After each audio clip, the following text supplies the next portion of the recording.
Hello friends. आज अपन लोग UPSC civil service prelims 2026 का क्वेश्चन नंबर 24 देखेंगे। ये मेरे पास सेट ए है। सेट ए का क्वेश्चन नंबर 24 है। इसको अपन लोग कैसे लॉजिकल गेस से सोल्व कर सकते हैं।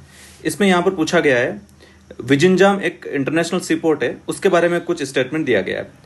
तो क्वेश्चन पूछ रहा है, in what ways does the Vizhinjam international sea port represent a structural shift in India's maritime trade and logistic policy.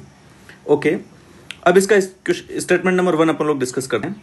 यहां पर पूछा गया, by functioning exclusively as a domestic cargo hub to reduce reliance on coastal shipping and eliminate the need of foreign collaboration.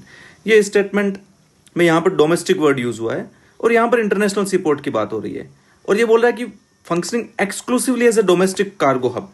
तो ये statement जो given है question में उससे कॉन्ट्राडिक्ट कर रहा है। क्वेश्चन में जो भी सी पोर्ट के बारे में बोला गया है वो एक इंटरनेशनल सी पोर्ट है। तो एक international sea port exclusively domestic cargo hub के लिए कैसे काम करेगा? वो तो डोमेस्टिक प्लस इंटरनेशनल दोनों के लिए काम करेगा। तो यहां से अपन लोग स्टेटमेंट 1 को एलिमिनेट कर सकते हैं। जैसे आप स्टेटमेंट 1 को एलिमिनेट करेंगे तो आपके पास में बचेगा सी एंड डी।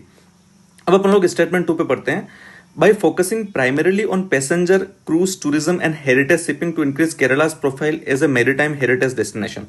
ठीक है, इसको भी रहने देते हैं। स्टेटमेंट 3 को पढ़ते हैं, by leveraging its natural deep draft and strategic location to reduce dependence on foreign transshipment port, enhance revenue retention and reposition India in regional maritime trade। ये काफी लॉजिकल स्टेटमेंट है। जो भी एक इंटरनेशनल शिपपोर्ट होगा उसका फंक्शन इसी टाइप का होना चाहिए जो स्टेटमेंट 3 में गिवन है। वो एक ट्रांसशिपमेंट पोर्ट की तरह काम करेगा और उससे रेवेन्यू रिटेंशन भी होगा। तो जो भी थर्ड स्टेटमेंट है वो अपन लोग बोल सकते हैं करेक्ट है। तो उससे या तो सी होना चाहिए या डी होना चाहिए। अब अपने को देखना पड़ेगा स्टेटमेंट नंबर 2।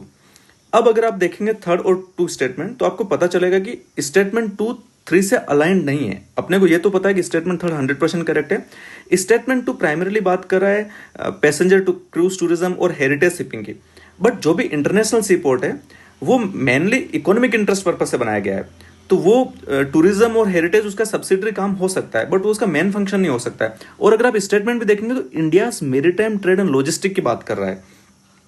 तो जब India's maritime trade and logistic की बात कर रहा है तो स्टेटमेंट 2 उससे अलाइन नहीं है। तो स्टेटमेंट 2 भी यहां पर रॉन्ग है। तो इस तरह से आप जाएंगे तो इसका आंसर हो जाएगा डी, ओनली 3 करेक्ट। वीडियो देखने के लिए थैंक यू। मेरे चैनल के डिस्क्रिप्शन में टेलीग्राम लिंक है, आप वो भी ज्वाइन कर सकते हैं।